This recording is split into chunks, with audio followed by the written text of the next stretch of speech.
For Marvel fans, this is a terrible news. Spider-Man will be leaving Marvel Universe after Disney and Sony split. The decision will effectively remove Tom Holland's Spider-Man from the Marvel Cinematic Universe, though 2 more films with Holland and director Jon Watts are reportedly still planned. According to Deadline, Disney asked that future Spider-Man films have a 50-50 co-financing arrangement between the 2 studios. Sony refused and proposed keeping the current arrangement, where Marvel receives roughly 5% of first-dollar gross, according to Deadline sources. Disney then refused Sony's offer to keep the arrangement. The split between the 2 studios comes after both studios set box office records with movies featuring the hero. Marvel recently set a box office record with Avengers Endgame, and Sony had its highest-grossing film ever with Spider-Man Far From Home. In 2015, Marvel and Sony brokered their rights-sharing arrangement that would mean Spider-Man could appear in Avengers movies, and vice versa. The split therefore presents a substantial plotting headache for both companies, as Holland's Spider-Man had appeared in 5 Marvel Cinematic Universe films to date, and Far From Home teed up the next major Avengers storyline. According to Forbes, the ejection of Spider-Man from the MCU isn't so much a problem for Spider-Man. The character already has a rich world of Spidey-specific heroes and villains to interact with inside Sony's Spider-Verse. But what is Marvel going to do? As the son surrogate to Iron Man, Spider-Man played an important role in Infinity War, his famous "I don't feel so good" scene highlighting the devastating impact of Thanos' victory.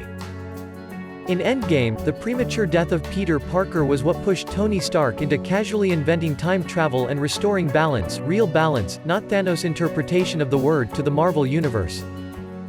Sure, that story is over, but Peter still had a unique role as a sort of audience surrogate, his character having grown up watching the Avengers save New York and, subsequently, looking up to them, a superhero obsessed with superhero stories.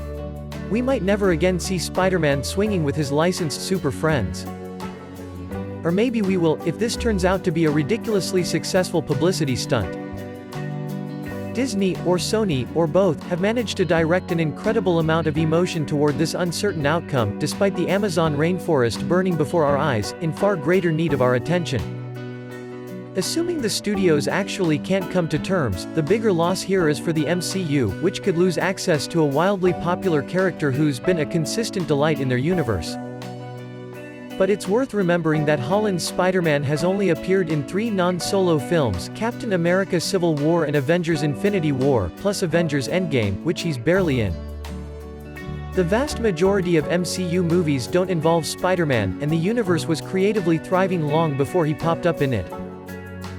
While it's fascinating how fans feel they have deep-rooting interests in the outcome of 2 massive corporations battling over profit shares, the idea that there's at least one big franchise that Disney doesn't own is honestly a relief. Worst-case scenario, Sony botches this whole thing and we get 2 hours of Holland's Spider-Man and Tom Hardy's Venom chatting about turds in the wind. Tom Holland's dad also reacted to the news. He wrote that when superheroes need saving, then we truly are in trouble. Radio stations are keen to have me appear on their programs, eager for me to speculate and add to the fervor. Naturally, I decline. No comment is what I want to say, but I don't for fear of appearing rude and above my station. Dominic added that he does not have the slightest clue about what the deal is all about.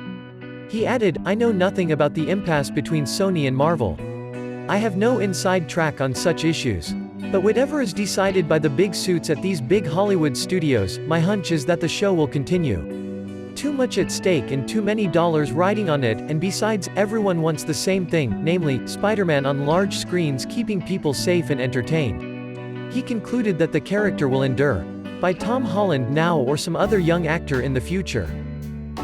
Joan Lee, the daughter of the late comics mogul Stan Lee, has also spoken out in the wake of this week's surprise split between studios Sony and Disney over the rights to Lee's creation, Spider-Man.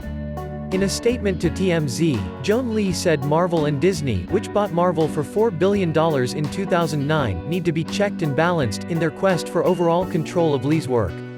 Whether it's Sony or someone else's, the continued evolution of Stan's characters and his legacy deserves multiple points of view, she said.